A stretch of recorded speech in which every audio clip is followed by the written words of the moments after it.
Habari Entertainment proudly presents Habari Live. Habari Live. From Phoenix, Arizona. And you're listening to the Habari Live podcast, the show that brings you news, sports, and entertainment for people who love HabariEntertainment.com. Here are your hosts, Aisha, Jimmy, and Damon Dipleen Ellison. Let's get it going.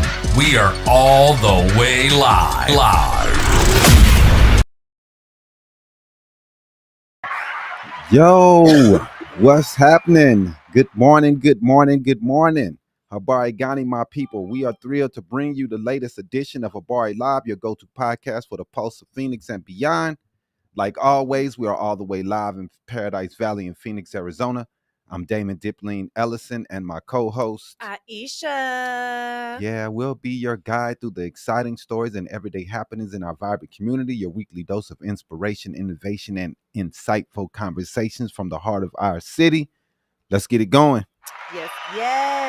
Good morning. Yeah, man. So, welcome, Habari Nation. You're listening to Habari Live, a pulse of Black culture, truth, and bold conversations. Now, let's get into this week's craziness, man, that Trump has been putting us normal people through who are who are losing our minds, man, looking at this and watching this. And we just want to try to give truth to some of the things that's going on, shed light to some of the things that are going on, and maybe some of the things you've missed this week. We want to try to shed light on those things. So go ahead and run it down for us, Aisha, everything that we're going to be talking about today. So today, in our little rundown, first things first, Trump's bold move on drug prices. Former President Trump, he's back in the spotlight, announcing plans to sign an executive order aimed at slashing drug prices. And in his statement, he declared he will be instituting a most favored nations policy, whereby the United States will pay the exact same price as the nation that pays the lowest price anywhere in the world. Yeah, okay. This executive order is going to shake up the pharmaceutical industry and change how drug costs are negotiated, not only in the U.S., but globally as well. I mean, for him to say that they all have to lower their prices to the prices of other nations, we all want cheaper drugs, and we want that, definitely. But there is an easier way to do this. He could have put in a situation where we are able to negotiate. We are able to come to the companies and negotiate the prices, because other countries are able to negotiate prices down. That's why they have lower prices, because the government is able to negotiate with these pharmaceutical companies, Right. for they can get cheaper pills and cheaper drugs. So we have to figure out ways to implement that in our country, so we can get those things going for us. Most definitely. Also, this week, Arizona introduced a bill where Arizona hotels would have to notify you that homeless people are staying at the hotel, right? So a new bill that's raising eyebrows. It was vetoed this week by Governor Hobbs. It would have required hotels to post signs if they were housing homeless individuals. Wow. Supporters argued that it was about transparency and public safety, while critics called it discriminatory and stigmatizing to vulnerable populations. This proposal was under debate in the state legislature, but Governor Hobbs this week did veto down the bill. Like I said, it's just crazy. I mean, hotels have a safety and confidential policies in place for this exact reason. I mean, it's disgusting that they would even think about doing something like this, man. People are struggling, trying to get through the day, and they want to put a sign up saying there's homeless people that live here. Right. Like, they're just trying to get help, man. And we're trying to do everything we can to hurt these people. I just don't get it. The vitriol that people are struggling get. We have to do better, man. Yes, we do.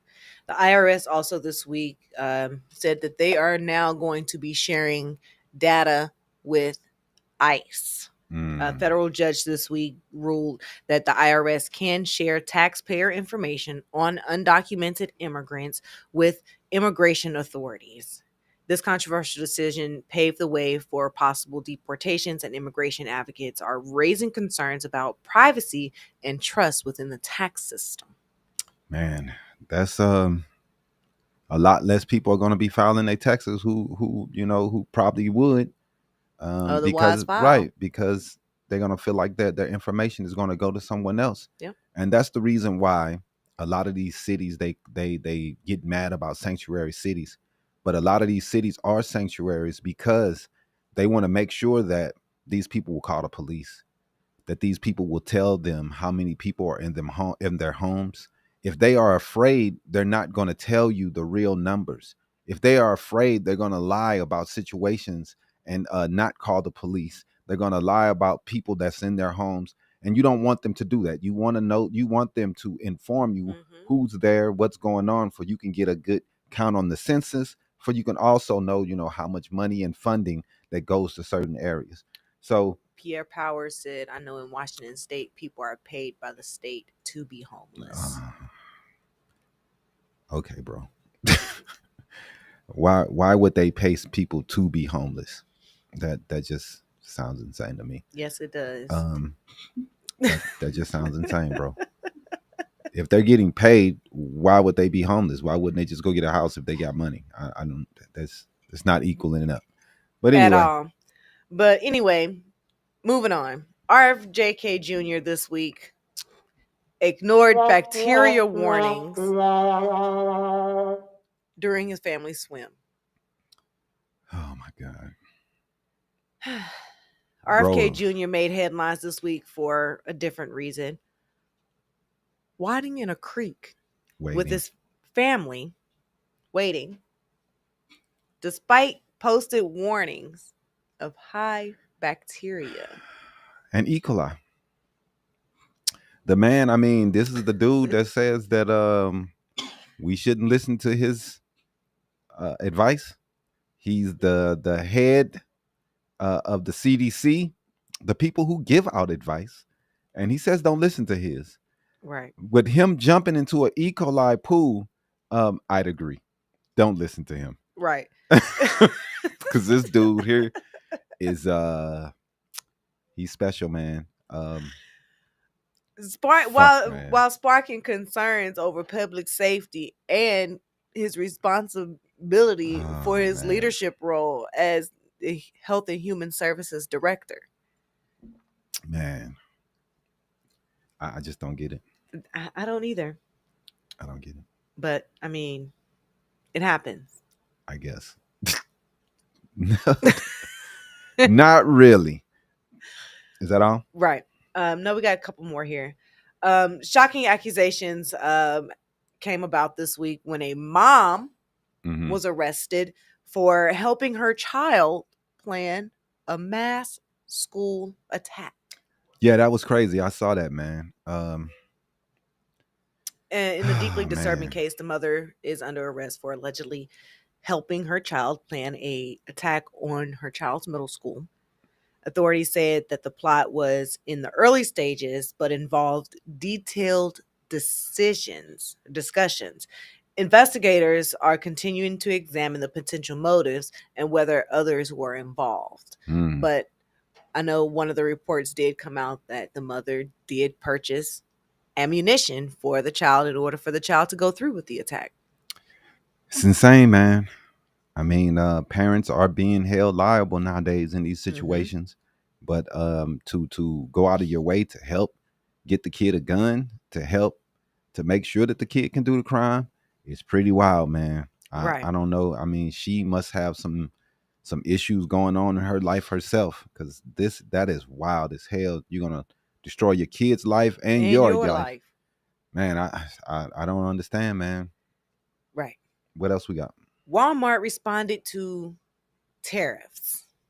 The Walmart said, CEO said that shoppers will soon see price adjustments due to the rising tariff related costs that they're having to endure. Mm-mm. The company CEO also said that the retail giant is trying to absorb some of the burden, but some of the increases are going to be inevitable. But I mean, this is going to impact everyday items like clothes, shoes, groceries, anything that you would get at Walmart, basically. And this is the number one retail store for Trump voters. I mean, this is where they shop. I mean, Right. how long are you guys going to ignore the pain that your president is putting you through? We see the comment here from Satan. Put that up.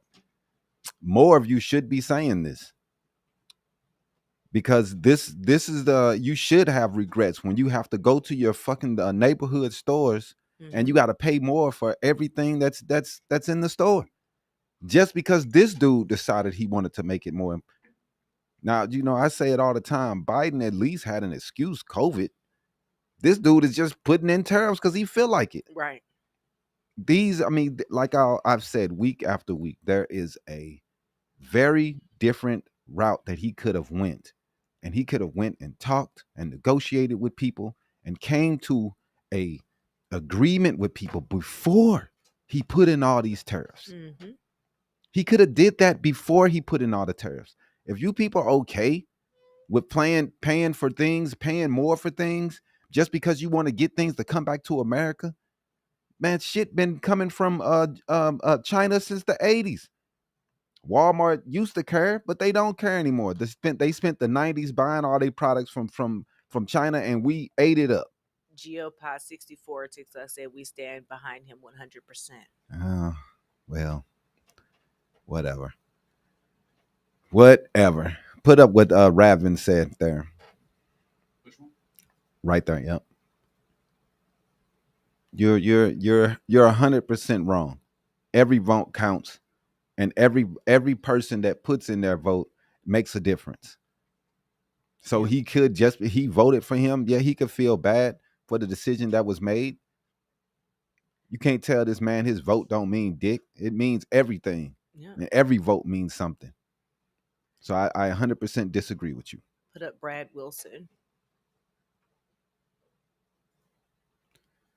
He took an unnecessary gamble and it didn't pay off, but he refuses to admit it. So his supporters will say that he's playing the long game. You're absolutely right. Yeah, I have to agree with you, Brad.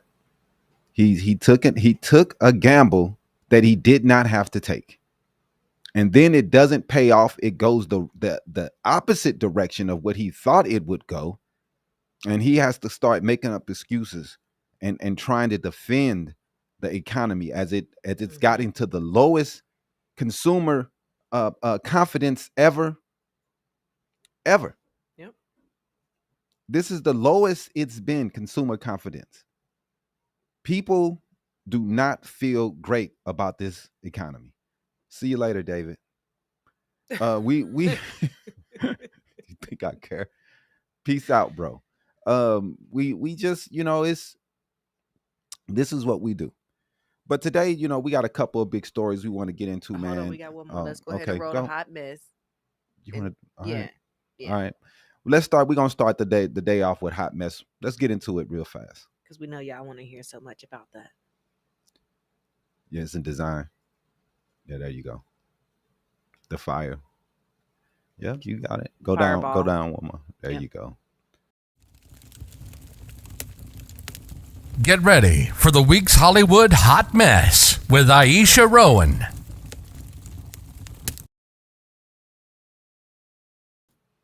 No one, but if you would like to sponsor us, please email us at info@habarientertainment.com. All right, this week's hot mess, y'all, is this Diddy trial.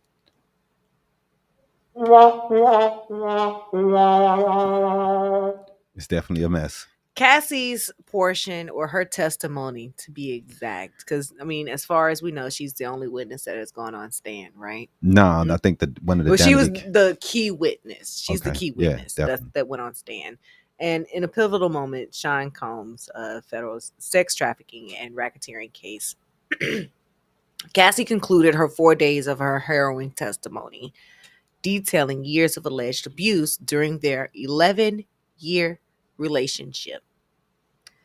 Some of the key revelations that came about included the freak-offs and coercion. Mm-hmm. Ventura described being forced into drug-fueled sexual encounters with strangers orchestrated by Sean Diddy, which she linked or likened to being a sex worker due to the perpetuation and coercion that was involved. Mm-hmm. She also said that she endured physical abuse. She recounted multiple instances of physical abuse during a 2016 assault, including the assault at the hotel in Las Vegas, Mm-hmm. in which the jury was able to see that footage. Right? She also said that Diddy was controlling her career. She testified that Combs exerted control over her personal life, including preventing her from participating in a 2012 music video with rapper Common, effectively stalling her career. Mm. Yep. She also said that Diddy paid the settlement, but she also has regrets. Mm.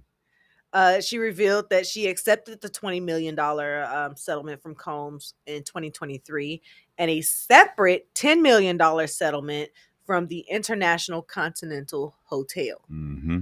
And despite accepting the settlement money, she expressed that she regretted it and would like to return the money to reclaim her anonymity. Mm.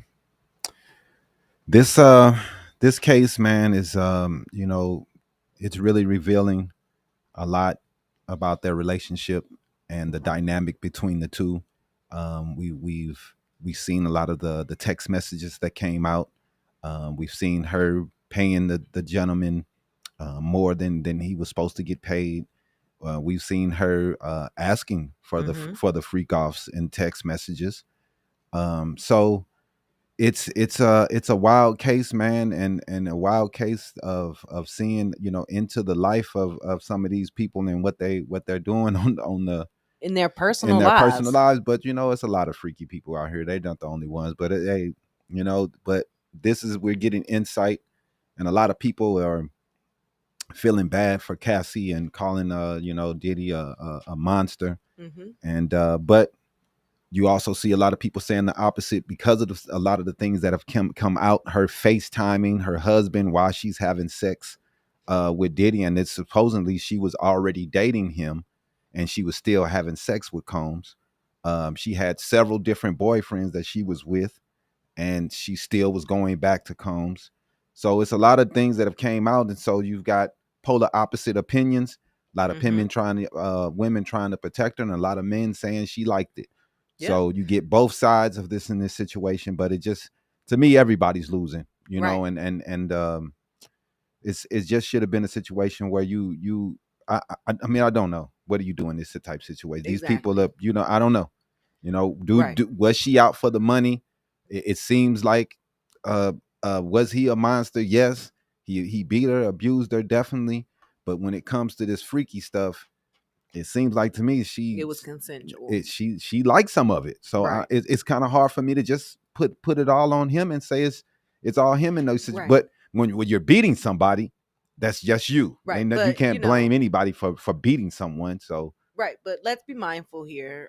Combs has pled not guilty to all of the charges. Yeah, and the trial is expected to last through June. Yeah, and a lot more is going to come out. So exactly, a lot more is going to come out. There's going to be a lot more testimony from a lot of different people. So we'll kind of keep you updated here and there on what's going on with Diddy in the trial. And also, we know that the case that they're doing with the racketeering, and he's also up for sex trafficking. I just want to see a little bit more of that come out. I want to see more of that evidence for the racketeering and for the sex trafficking, because so far this is no evidence of that. Right. So we're waiting to see that evidence, and we'll see when it comes out. Everybody will be talking about it, we know for sure. But we'll see how the defense tries to go against that when it does come out, and how they plays it. But this is going to be an interesting case, and it's going to be a long summer for old Diddy. Yes, it is. Whew. Anyway, that's it for the hot mess. Let's go ahead and run Habari News Weekly.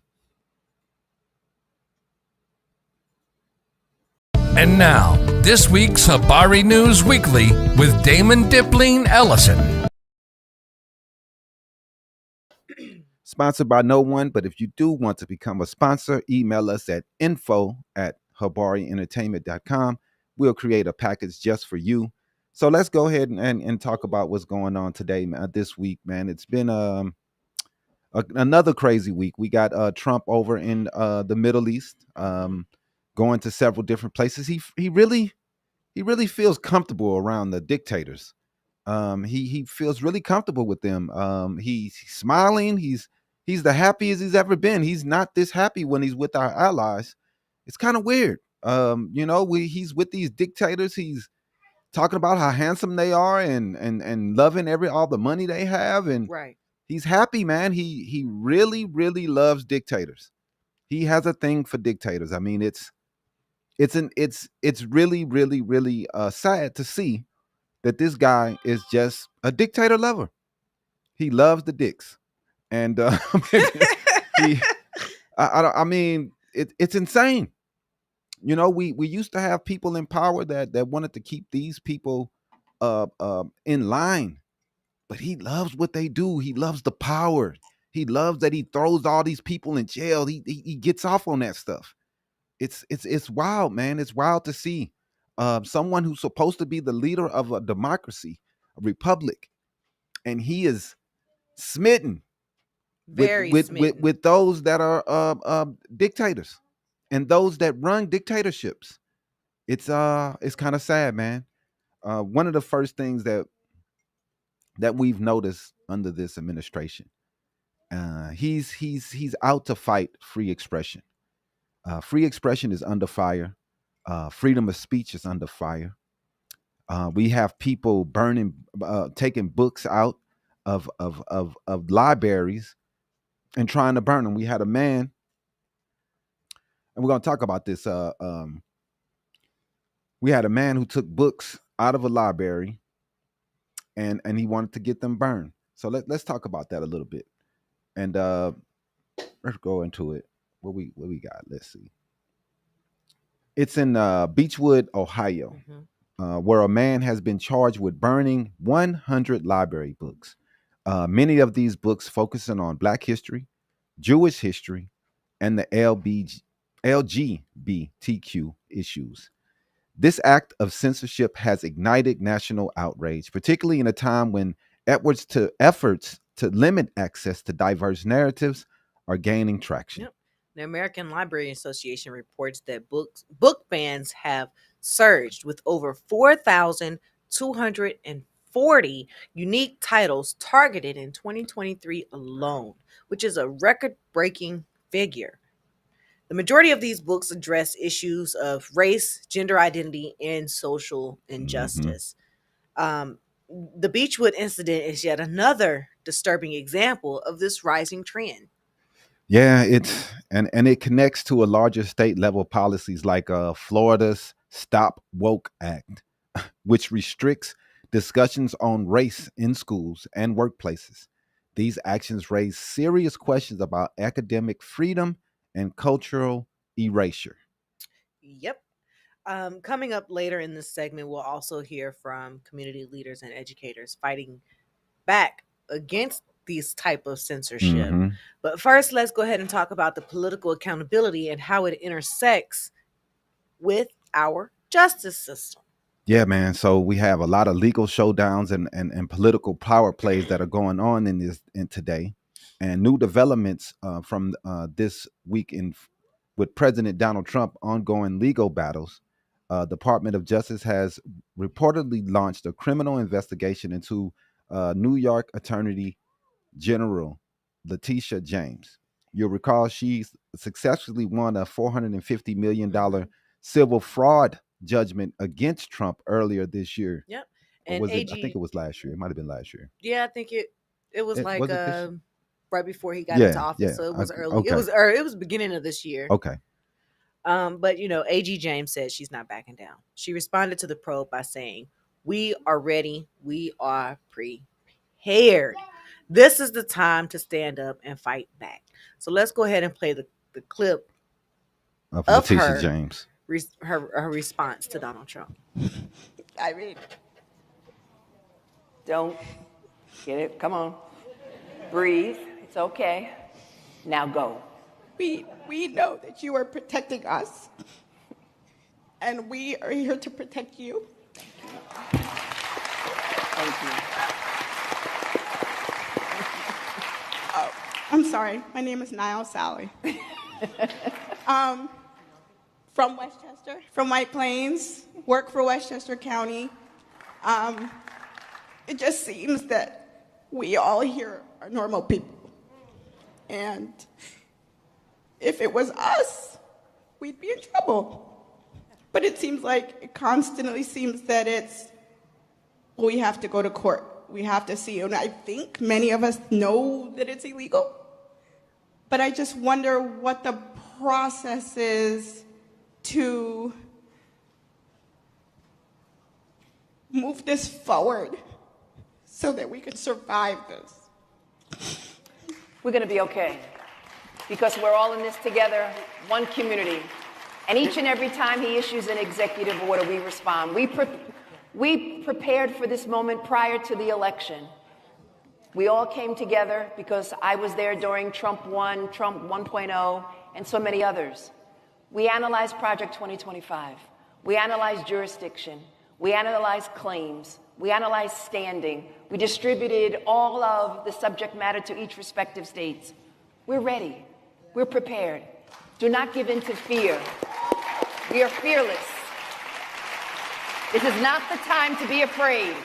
This is a time to stand up and fight back and to resist any temptation for them to divide us. We're in this together. The rule of law is on our side, and the one institution that has stood by our side is the courts. We will not give in, not give up. We will not capitulate. We will not bow. We will not bend. We will survive.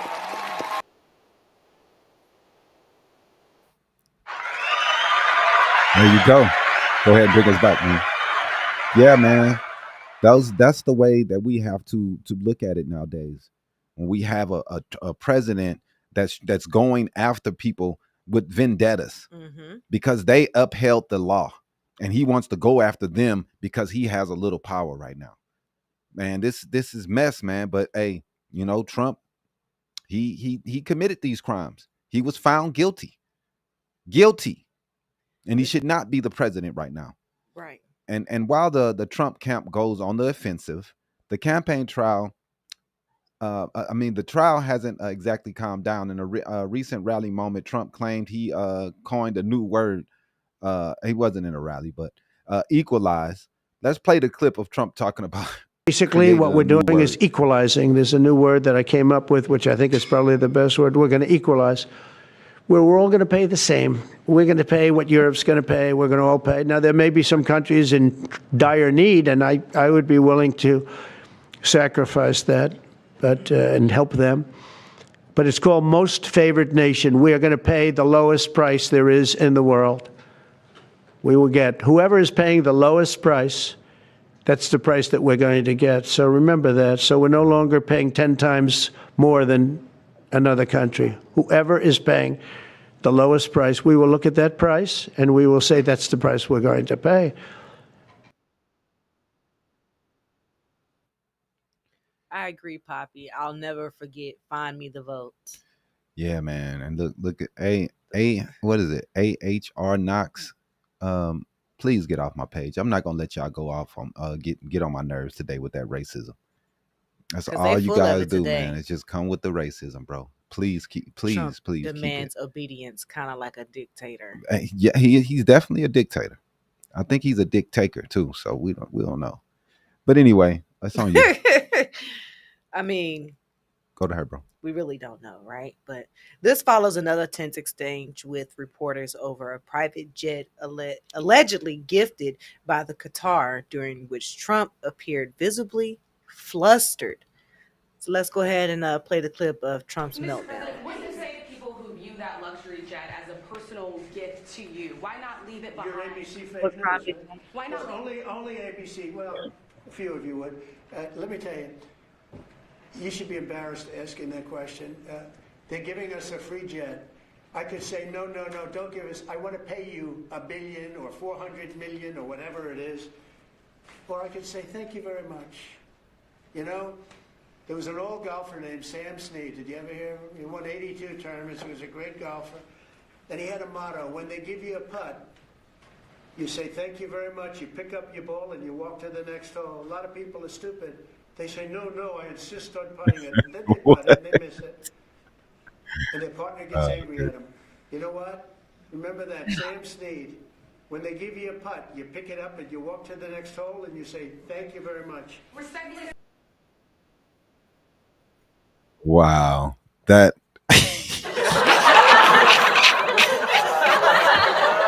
What the fuck is he talking about? I have no idea. Dog, what is it? What is you taking gifts from a foreign country have to do with golf? Like that's a game. This is real life, man. What are you talking about? You are not supposed to take gifts from other countries. Number one. Number two, this gift could come with all type bugs on the plane. How much money are you going to have to spend to debug it? Then to even get it up to the type American of plane standard. And the standard that the Air Force One is, it's going to take another $1 billion, some shit. Like, it's amazing, man. And he talking about, oh, you got to take that. No, you don't have to take that. How many presidents have turned down presents from other countries? You know they're saying no to these things. You can't just take stuff from other countries. This is terrible, man. And I don't know how many people think that this is okay. If this was a Democrat, y'all would be losing y'all minds. Losing y'all minds on Fox News. They would be losing it. Could you imagine if Obama took a plane from somebody from the Middle East? See what they trying to say in the comment section. Oh my goodness. I'm not even going there. They already tried to kill Comey for that this week. I'm good. They got the FBI asking Comey questions because he tweeted that.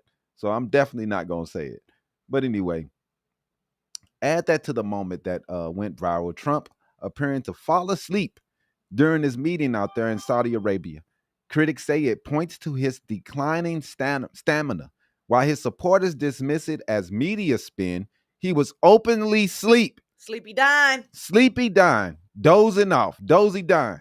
And let's go ahead and play the video of this dude falling asleep. خطاب نوايا لإكمال الأعمال وتعزيز التعاون المشترك وتطوير المتطلبات المتعلقة بالذخيرة والتدريب وخدمات الإسناد والصيانة وتحديث الأنظمة وقطع الغيار والتعليم للأنظمة البرية والجوية لوزارة الحرس الوطني. Announcing a letter of intent to complete work and enhance joint cooperation on ammunition, training, support services, maintenance, system upgrades, spare parts, and education for land and air systems of the National Guard. مذكرة تفاهم بين برامج الشراكة. There you go again. Training videos. Oh, dozy dying, dozing off in front of all these people, man. But then want to have something to say, and then want to call Biden Sleepy Joe. Right. Nah, man, you dozy dying. You then this is the second time you've done this. This is what y'all get. You wanted to destroy Joe Biden for being old, and they took him out and replaced him with Kamala. But y'all still gonna put an 80-year-old in there and act like it's okay. You're gonna call one 80-year-old old, but another one you're like, oh, he's not. He's just as old. They're both 80. Like, what are we talking about here, man? You're gonna act like it's so bad to have Joe Biden in there, but you're gonna put his geriatric cousin in there that's just as old. It doesn't make any difference, man. We just traded one old dude for another old dude that needs the pins. Right. Like I don't understand how they felt as though they won something. It's just unbelievable. Go ahead. They're gonna say he not sleep. Yes, he was. Man, that man sleep like a motherfucker. And let's not forget Carolyn Levitt, Trump's press secretary, defending his intentions by claiming that Trump just wants a luxury life. Oh my! So let's go ahead and Let me just play just that get to the clip. premise of your question that both of you have raised. I think it's frankly ridiculous that anyone in this room would even suggest that President Trump is doing anything for his own benefit.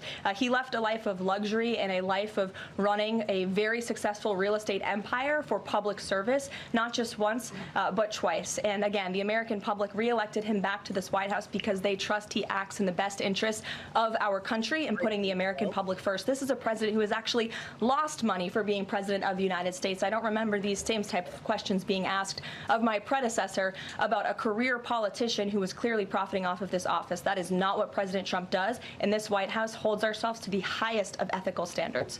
Phil.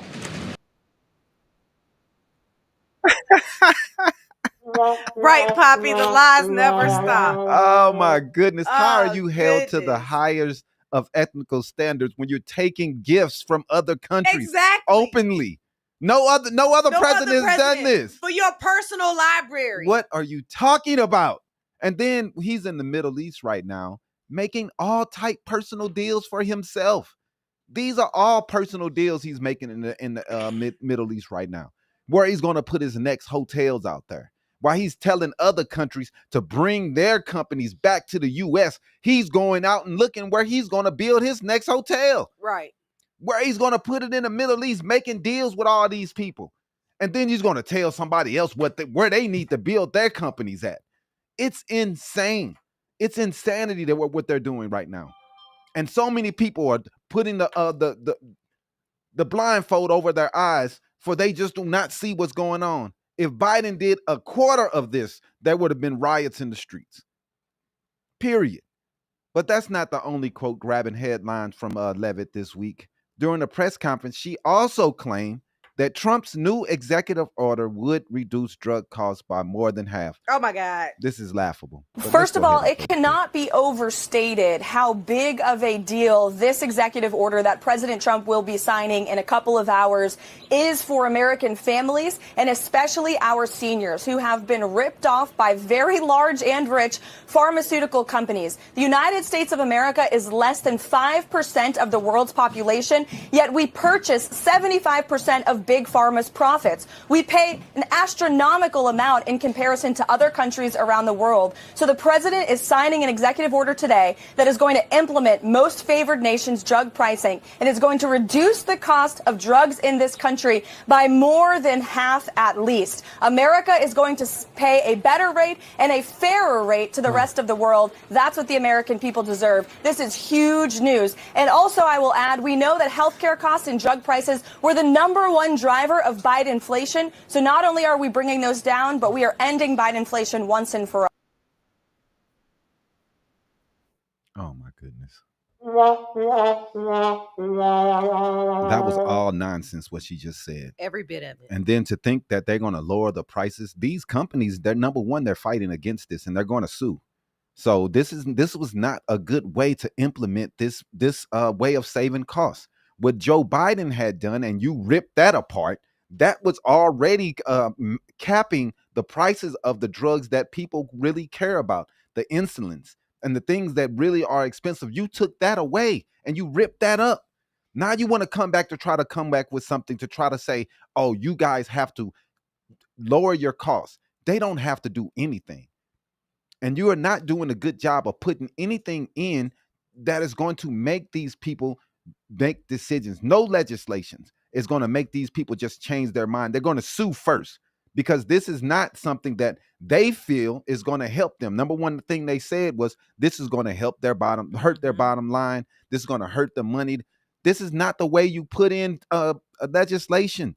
Just put it in the executive order without seeing exactly how this needs to work.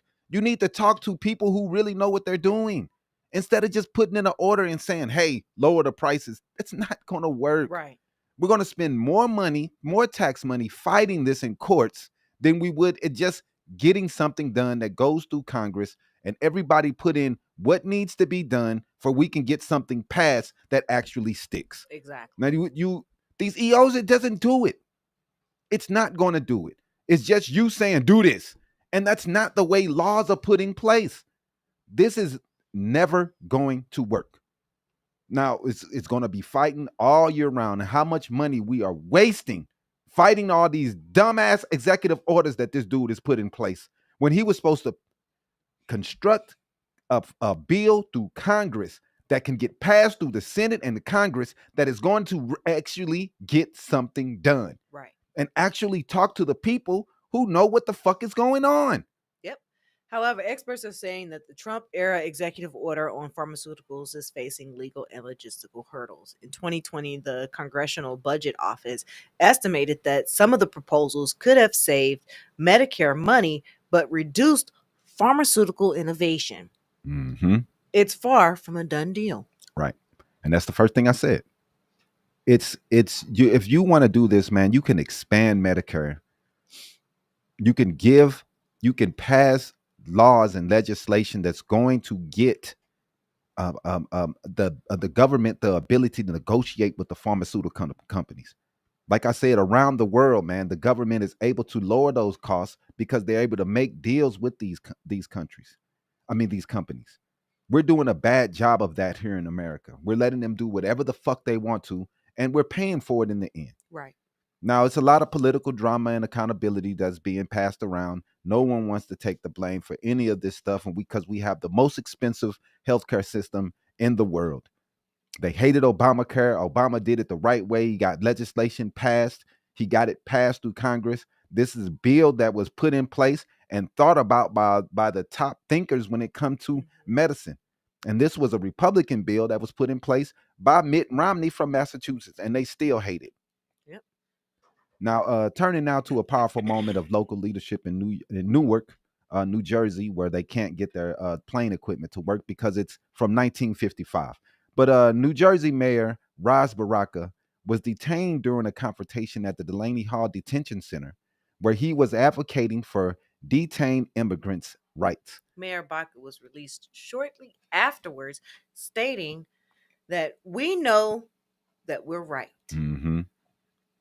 His bold stance drew both praise and criticism, but it shines a light on the increasing tensions around local leaders standing up against federal immigration policies. Yeah, man, go ahead and run that quick.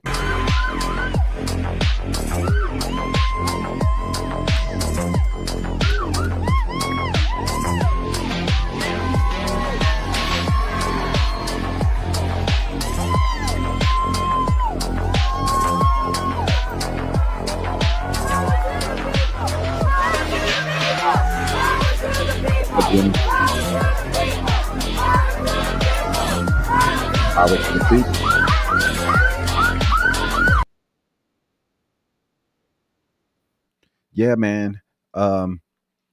That's dope to see him get out, see him get released, dude. The people of Newark really love him, and he's bringing power, and he's holding those accountable, and he's standing up for those who can't stand up for themselves.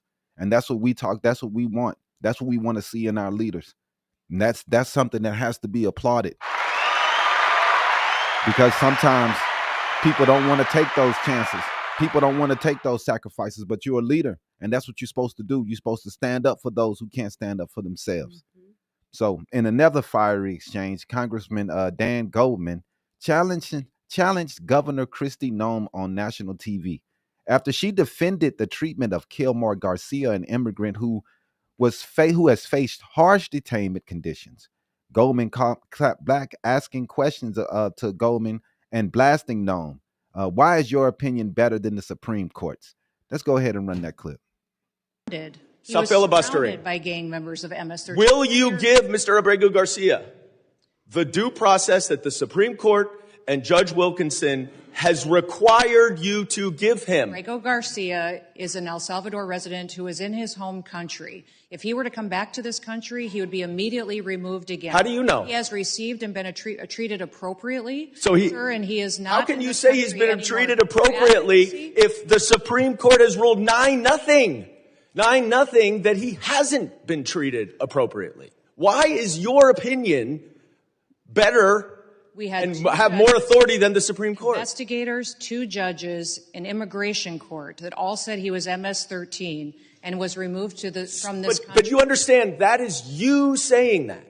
That is you saying that. That is them saying that. This no. is investigators and law that is enforcement you officers making that in the case they determination. built against him. If you don't the trust our law court enforcement has considered all that. and The judge has investigators, considered all that, Madam then Secretary. who do you trust if you and don't if you would be trust judges? quiet, because I'm reclaiming my time, you are not following this court order. But let's focus on the court order, because this opinion also says that to facilitate, which the Supreme Court is requiring, is an active verb. It requires that steps be taken. What steps have you taken to return Mr. Abrego Garcia to allow him to get due process? Abrego Garcia is in his home country. What steps have you taken? If your continued advocacy for him were to... I'm not advocating for him. I'm advocating for a court order, Madam Secretary. The court order says that you must take steps to follow the court order. You are here under oath. What steps have you taken to return Mr. Abrego Garcia pursuant to this court order? It's got to be extremely discouraging to be one of your constituents. To see you fight for a terrorist like this and not fight for them is extremely alarming to me. I'm fighting for due process, and that's under the Constitution. Gentleman's and you time should has fight expired. due process. The gentleman's time has expired. I now recognize. Wow. I want to applaud Mr. Goldman for going in on him, man, because that's what we need, man. They need to be held accountable for this mess. The Supreme Court 9-0. And they're not supposed to listen to the Supreme Court. Could you imagine if Biden didn't listen to the Supreme Court when they struck down the student loans that he tried to put in place? He listened to the courts. This dude doesn't have to listen for some reason. Go ahead. And the Supreme Court's decision was unanimous, like you said, 9-0. 9-0. Which is a rare and significant ruling, especially in today's polarized judicial system. Mm-hmm. I mean, it's old girl said, I remind her of Idris Elba. Whatever. A historic victory. In closing thoughts, man. Let's wrap up this story here of progress. Definitely in Omaha, Nebraska, where Democrat John Ewing has made history by becoming the first black mayor of the city, defeating Republican incumbent Gene Stothert in a closely watched race. Ewing, a longtime public servant and former Douglas County treasurer, ran on a platform of equity, infrastructure, and improvement, and community empowerment. His victory marks a turning point in Omaha's political landscape. Let's go ahead and run that clip of John Ewing. Your man.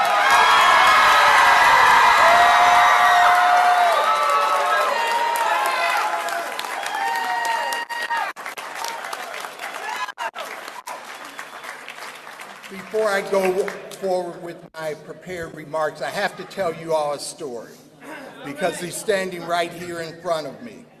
About 13 years ago, I was in the legislative chambers when one of the former pastors in Omaha, Leroy Adams, told me I was going to be the first black mayor of Omaha.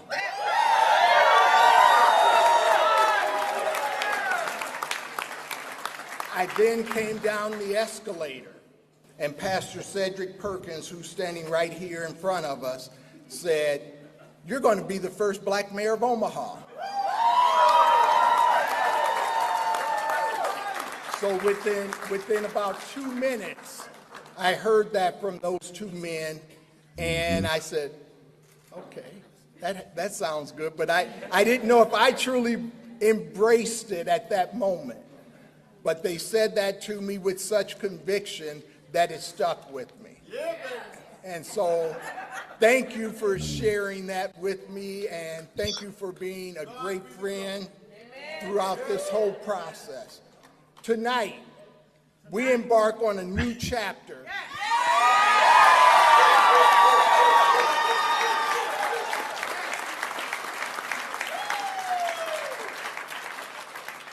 I am deeply honored and humbled to stand before you today as your mayor-elect.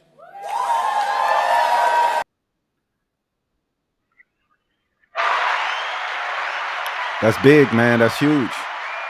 First black mayor of Omaha, Nebraska. You have to give that man a hand for what he's done. That's huge. And to win in a state that's been red for decades and decades and decades, we need to look at what he did right. Yeah. Democrats need to look at what he was running on. Democrats need to mirror what he was talking about. Democrats need to learn fast, because this is the reason why they've been losing, because we haven't been able to connect with the working people. And the Republicans have been taking that, making it to seem that they care about the working people, when we all know it's the opposite. Democrats have to do a better job of connecting with those people. And whatever he was able to do, Mr. Ewing over in Omaha, we need to connect and look at that quickly, to learn fast that this is the way to win, and this is the way to make change. And the way we've been doing things has to be changed. Yep. Just like Bernie and AOC are saying out there, man, we got to be for the working people. And the day that we lost that was the day we start losing elections on the regular. You can't be for the elites. You have to be for the poor and the middle class. And I think that's something that Democrats have done a bad job of connecting with, and they've done a bad job of proving that that's who they are working for, or they haven't been able to get what they are trying to do, their plans. They just have done a bad job. And we want to talk about those things and look at lights like Mr. Ewing in Omaha, and learn from that. Yep, but this is a powerful reminder that even amid national chaos, local elections remain critical to shaping the future of our cities and communities. That's all for this edition of Habari News Weekly. So let's go ahead and stay informed, stay engaged, and That's as not all, always, but we'll be right back. Yeah, we'll be right back. That's all for that portion of News Weekly. But we have more to come. Definitely. Next, we want to talk about this Birthright citizenship that has came up this week. This has been something that Donald Trump has talked about several times, but the Supreme Court now has taken up the case. I don't think they've made a decision yet, but we wanted to discuss it a little bit and give you a little history about birthright citizenship. Go ahead. Definitely. And, in this segment, we're going to explore recent decisions and statements from the Trump administration that have sparked widespread discussions and concerns. In the segment, we'll also delve into the significance of birthright citizenship and a cornerstone of American identity, and a subject of recent political debate. Definitely, it's been brought up because they want to reduce the amount of brown people coming into America. They do not want brown people coming in and being able to become citizens automatically. They're scared of the numbers and the statistics, where we see that the white population is not going to be the majority. And these are things that they are really concerned about. That's why they're putting in these restrictions on abortion. That's where they're trying to give people incentive to have more kids. They are really, really worried that the white minority is going to be something that we're going to be seeing really soon. And I guess they know how bad they've treated minorities over the years, so they don't want to be in that group. Right. So they don't want to be part of that group, because they see they can ignore it and talk all this trash all in the chats and act like the stuff don't happen. But we all know what's going on. We see you over there, Poppy. At least Biden didn't have to pay and bribe people to vote for him. This is from TikTok. I screenshotted it and unsure how to send it, though. She's having some issues. The comments are being overridden. Huh, that's weird. So. I don't know, Poppy. But thank you for tuning in, though. But the concept of birthright citizenship was solidified in the aftermath of the Civil War with the ratification of the 14th Amendment in 1868. This amendment was a direct response to the Supreme Court's Dred Scott decision, which had denied citizenship to African Americans. The Citizenship Clause of the 14th Amendment states, all persons born or naturalized in the United States and subject to the jurisdiction thereof are citizens of the United States and of the state wherein they reside. This clause ensured that all individuals born on U.S. soil, regardless of race or parentage, were guaranteed citizenships, a monumental step towards equality. However, recently, Senator Ted Cruz sparked controversy by stating, "I think birthright citizenship is a terrible policy." Wow. Let's go ahead and play that clip of him saying that. That is the absolute heart of the argument. And I think birthright citizenship is terrible policy. It is right now current U.S. law before the Trump executive order that if an illegal alien is here and she gives birth to a child, that baby is instantaneously a U.S. citizen. The problem is that's an incredible magnet for illegal immigration. You see people crossing the southern border. You see pregnant women crossing the southern border explicitly to give birth in America so their baby can be an American citizen.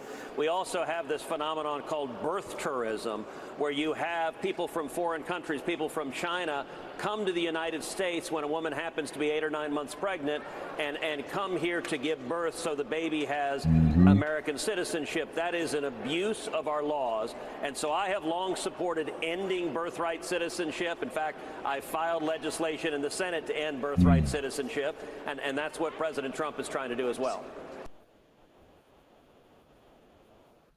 But you fail to realize that 38 states have to ratify that amendment in order for that to be taken out. Man, they think that they really think this dude really thinks he's a king. He really thinks he can put in an executive order and it changes the Constitution. Right. But you are wrong. That's not how it works, dog. But I mean, the crazy part is Mr. Cruz here, who was born in remove it. Remove the comment overlay. Who was born in Canada and has a mother who was American, but he was born in Canada. But he was automatically an American citizen because of his mother. So it's okay for him to take advantage of these things, but we don't want brown people to be able to take advantage of these things at all. Right. Like, this is ugly, man. This is ugly, nasty, disgusting racism, man. And Ted Cruz, I just can't believe how you turn your back on your own. You're a piece of shit, disgusting Even though person. you're a result of man. citizenship. Right. And how many people are, man? It's disgusting. Go ahead.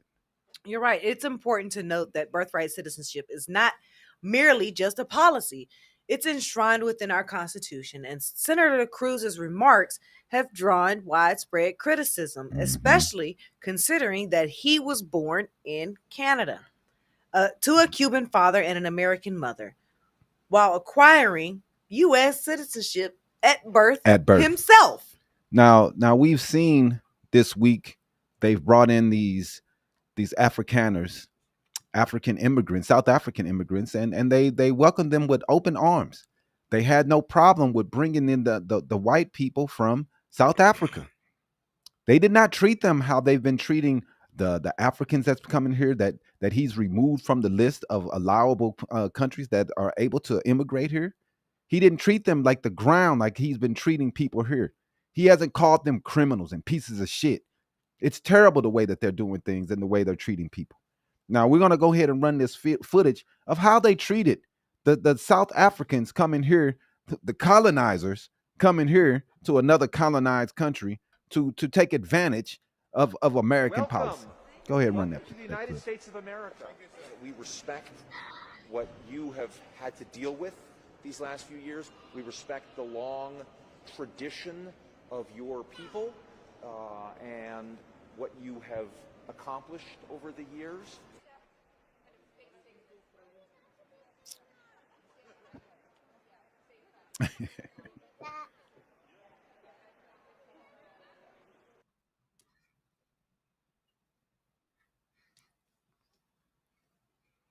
That's disgusting. Exactly, Poppy. Wow. That's all you can say about that, because that's how they treat these people. But they want to treat black and brown folk like trash, with no dignity like at trash. all. Now, I see a couple people that are on here talking about the race card continues. Well, you're talking about a race card that your president just played. He's okay with Banned bringing black in and brown. white. Exactly. He banned all the other African countries, but he's saying all these white South Africans, they're going through. Come on, man. They're not going through anything. They own 80% of the wealth of South Africa. Stop it. And to bring them here and act like they're going through troubles is bull. Just like he said, we don't want people from these shithole countries. We want white people. And that's exactly what he brought. Exactly what he's bringing with open arms. After he treating everybody else like trash. And you're going to act like it's not racism on his part, but it's racism on mine for bringing it up? Like, I that's what I do not understand about the Republicans. We are not supposed to speak about anything, or we're playing the race card. But the people who are doing the obvious racism, oh, they're just bringing in people that they care about. Come on, man. It's obviously racism. If he wanted to bring in people that were just good people, he would bring in good people from all over the world. But he is doing everything he can to stop people from black and brown places to come here, and he's inviting the white people with open arms. I mean, what is there to? How can you fight this? How can you say that I'm way off or I'm stupid when it's in your face? Right there in your face. It's in your face. He's doing it in your face. He's telling you he doesn't want people from black and brown areas, and he's bringing in the people from the white South Africans smiling. How can you look at that and say that that's okay, but me pointing it out is playing a race card? I don't get y'all. Right. It just doesn't make any sense. We see these people arriving here smiling with open arms, man. So the debate intensifies as the Trump administration has taken steps to limit birthright citizenship. An executive order was issued to deny citizenship to children born in the U.S. unless at least one parent is a citizen or a lawful resident. This move challenges over a century of legal precedent and is currently under scrutiny by the Supreme Court. We'll see what the Supreme Court says. Simultaneously, the administration has granted refugee status to these white South Afrikaners, citing unverified claims of genocide. We have no proof of this. No one can verify these claims. We talked to reporters in South Africa. They don't know what they're talking about. We talked to people in South Africa. They have no idea what they're talking about. No one has seen this genocide that these people are claiming is happening. This decision has been criticized as racially selective, especially given the administrator's restrictive stance on other immigrant groups. Yep. This public opinion has reflected over these concerns, over these developments, and a recent NPR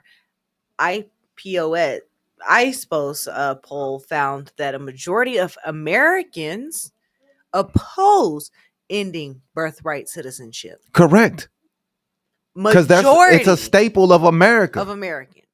We oppose this. Go ahead and switch it, bro. We oppose it. Birthright citizenship has been a pillar of American democracy, ensuring that all born on U.S. soil are equal under the law. As debates continue, it's crucial to remember the historical context and the values that this principle upholds. Slaves and their families and their grandkids, they wouldn't be Americans if it was up to the people like this. Mm-hmm. We never would have been Americans. And they would have loved that. Because that's the type of shit that these people are on. Yeah, we have to fight against this, man. You're right. As we close this this segment of this week's portion of Habari News Weekly, we're going to reflect on the words of civil rights icon Ida B. Wells, who once said, and I quote, "The way to right wrongs is to turn the light of truth upon them." That's real. This principle resonates deeply today, especially in the light of ongoing challenges at Newark Liberty International Airport. Mm-hmm. Yeah, man. Recent events have highlighted significant issues in our aviation systems. A near mid-air collision on May 4th, 2025 near Newark prompted veteran air traffic controller Jonathan Stewart to take trauma leave, citing the immense stress understaffing that led to the incident. The FAA has acknowledged a nationwide shortage of air traffic controllers, with Newark operating below its staffing target. Right. And these systemic problems have led to delays, cancellations, safety concerns, affecting countless travelers. And the administration's response to all of these issues, including temporary flight reductions, have been criticized as insufficient. Yeah, because the only thing they have done is blame Biden. That's what they've done. Blame the other dude. That's the only thing that this administration knows how to do. It's clear that these issues are not isolated incidents, but symptoms of a deeper systemic failures. As we shine a light on these challenges, we echo Wells' call to action to confront injustices head on and demand accountability. Yep. You're right. It's ridiculous the amount of accountability that this administration lacks. Yeah, man. And thanks for joining us and on Habari News Weekly this week. We'll be back next week with much more news. Until next time, stay informed, stay engaged, and continue to seek the truth. We're going to talk more about what comics is next. Comics and sport. All right, let's go ahead and run into the comic book corner.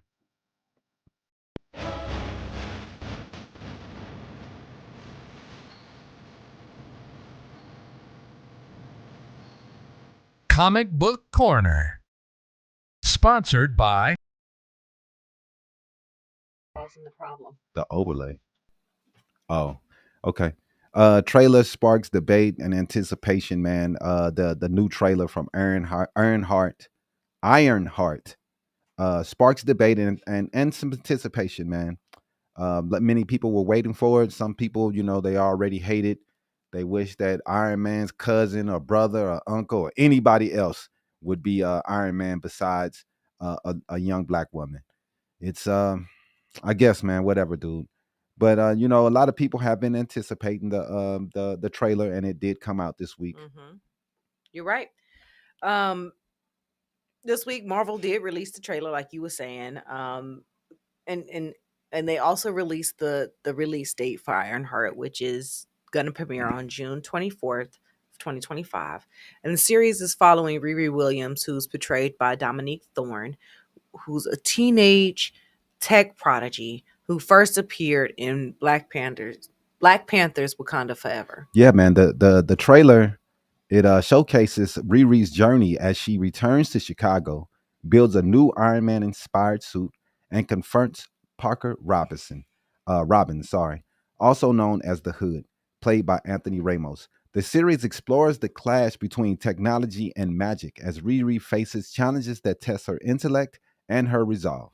Yep, and despite all of the excitement, the trailer has sparked some controversy. Some fans are arguing that the mantle should have passed to characters like Harley Kenner, the boy who helped Tony Stark in Iron Man 3, or even Tony's daughter, Morgan Stark, while others are criticizing the character of Riri Williams, suggesting that she just doesn't live up to Iron Man's legacy. It's amazing. Those people were not in the comics, Iron Man, and they're always hollering, follow the comics, follow the comics. They follow the comics and they're like, man, make up something different because we don't like that. So it just seems like the story's always changing by who the person is and who's the star of the movie. And if there's not, the person isn't the star, they want them to go with somebody else, regardless of what the comic does. However, it's worth noting that Riri Williams is a well-established character in the Marvel comics, like I said. Known for her genius level intellect and engineering prowess, the backlash seems to echo previous reactions to characters like Sam Wilson taking up for Captain America, Shield, and Captain America, Brave New World, where some fans questioned his legitimacy despite comic book precedents. Yep, with Ryan Coogler, acclaimed director of Black Panther and Sinners, serving as the executive producer on Ironheart, which promises to deliver a compelling narrative that delves into themes of identity, innovation, and the balance between science and supernatural. Yeah, so, as the series approaches its premiere, it's essential to approach it with an open mind and recognize the importance of diverse representation in media. Riri Williams' story offers a fresh perspective in the Marvel cinematic universe, and we're eager to see how it unfolds. Yep. So that's all for this week on Comic Book Corner. Stay tuned for more updates on Ironheart and other stories that are shaping our comedic world. For sure, for sure. All right, man. Let's go into our last segment, which is Habari Sports. We're going to talk a little bit about the NBA. Let's get it going.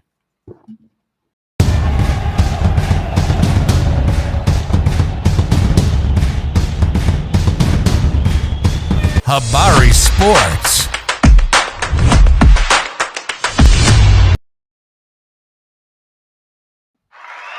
Welcome to Habari Sports, man.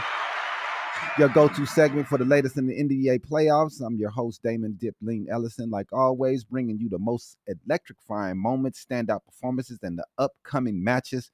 Let's dive into the action, bro. So, Eastern Conference semifinals, man, the New York Knicks versus the Boston Celtics. The Knicks were able to move on to the next round, man. We got to give it to them, man, to the Knicks. Yeah, congratulations. I know the New York Knicks fans are very happy. Spike Lee, Stephen A. Smith, we saw them all out there congratulating the Knicks.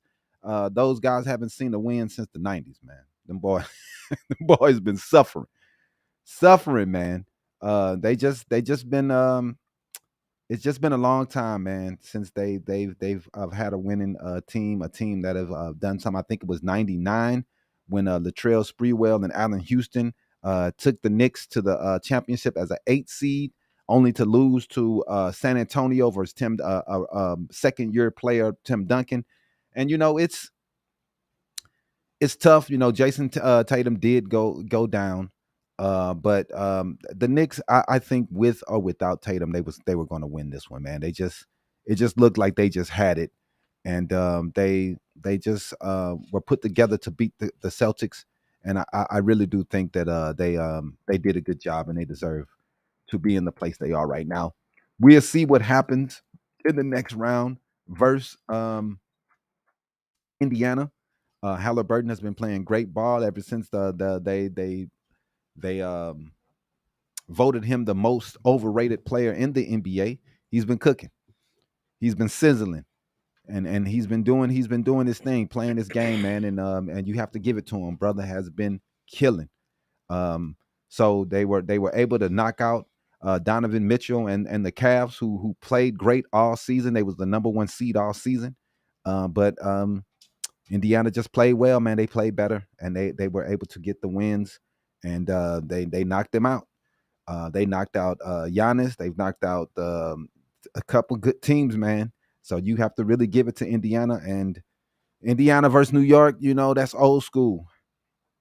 That's Reggie Miller against Patrick Ewing. Those old fights of Reggie going versus Spike Lee and grabbing his throat and telling him to suck it, and all those great things that we loved back in the day, man. When it was when we really loved the drama and the theater that was happening in the NBA.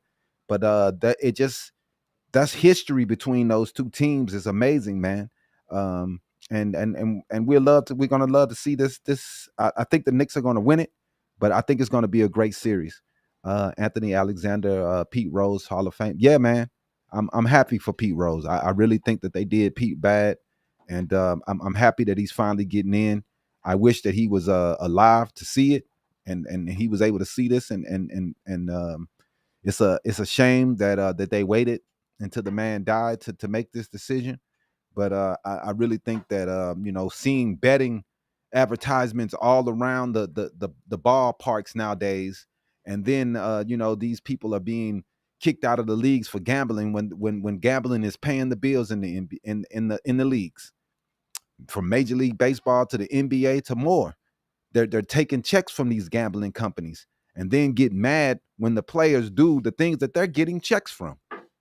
So it's kind of a double standard going on in the league. I understand that they shouldn't be able to bet on their sport. We get that, but you can't tell these people they can't gamble when you're taking money from gambling companies. That's kind of a double standard. So we got in the Western Conference, we're gonna talk about it. We got Game 7 between the Oklahoma City Thunder and the Nuggets. I think that's coming up today. We're in OKC. I know that Gordon will be out. He can't make it. He is injured, so he will not be making it to the game. It's going to be tough, man. Denver was able to win a game in OKC. I think it was game 1 or 2. But I don't know if they can do it for game 7, man. OKC has seemed to been able to get step their defense up at home. We'll see what they do, but I kind of give the break to Denver just because they're a bigger team and they've been there before and they've done it. OKC got to prove it. They got to prove it, man. So we'll see. We'll see what happens. We got Minnesota waiting for in the conference championship. Anthony Edwards has led his team past Golden State. Golden State was looking pretty bad with Curry getting hurt, and would they have won if Curry was there? Probably so. They probably would have beat Minnesota, but we can't say that for sure. Minnesota is moving on. We got to give it to Anthony Edwards. He's beaten some Goliaths throughout his young career, knocking out KD, knocking out LeBron and Luka, knocking out Jokic, knocking out Curry now. If this young gentleman gets a championship under his belt, he's going to have something to talk about, man. He's going to have something to talk about. But he's still young, still got a long way to go. And we'll see who wins. If OKC get past them, it's going to be a very, very young final in the Western Conference with Edwards, Minnesota team versus OKC. And I think that would be a great, great, great conference final, man. But it's wide open right now. It's wide open right now with the teams that are left. Right now, Denver's the only team that has won a championship in the last 20 years. OKC, they are Seattle. Seattle won back in 78 or 79. New York hasn't won one since I think 73, 72. Indiana has never won one. So it'll be somebody that hasn't gotten a championship in a while that'll be winning this with the teams that are left. And I think that is pretty good for the league and good for TV, man. You don't want to see the same teams winning. And no one has been able to repeat in a decade. No team has repeated in a decade. I think the Golden State Warriors, the last team to be able to repeat. So it's been a minute. So that's our update on sports this week, man. Stay tuned to what's going on. And, if you have anything sports you want to hit us up with, hit us up. I love talking about sports, man. I love it. So, all right, man. It's been a good day talking to you guys. We really appreciate all the chats and everybody staying focused on what's going on, man, and giving us some good feedback and discussing things with us, especially the politics. Let's see the last chat here. What does he got to say here? You are gullible as hell. If he actually got hit with the caliber of alleged bullets in question, he'd be missing part. Hey, Daniel, that's what a lot of people are saying, man.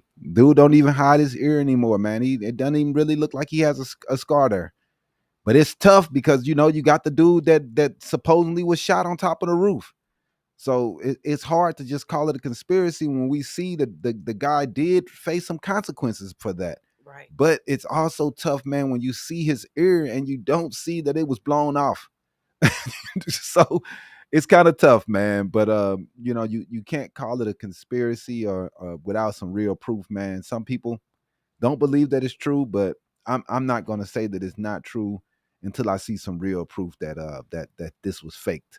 But it is questionable, seeing that he does have that part of his ear still. I thought it was going to be blown off or something at the top of his ear, but we're not doctors, we're not scientists. But it's definitely something that could be questioned, man, because it's weird. Most definitely. You got the outro? What we got? So, like I was saying, that's a wrap for today's segment. And let's see here. Let me what I got. Oh no! What? Yeah, I got it. Thank you for joining Habari News Weekly. We covered a wide range of stories today, from Ironheart's trailer release to the latest in the NBA playoffs, all the way down to Trump's attacks on birthright citizenship. We'll continue to shine light on the issues that matter most to you and to I at Habari Nation. Yeah, man. We wanted to thank Habari Nation. Thank you guys for like I said, for commenting and staying engaged. We really, really appreciate everyone, even the people we don't agree with. We thank you for watching the show. Please subscribe, share, and become a part of Habari Nation, man, by just following what's going on and speaking with us and talking about what's going on and how we can make a difference in each other's lives. Thanks for watching. Peace.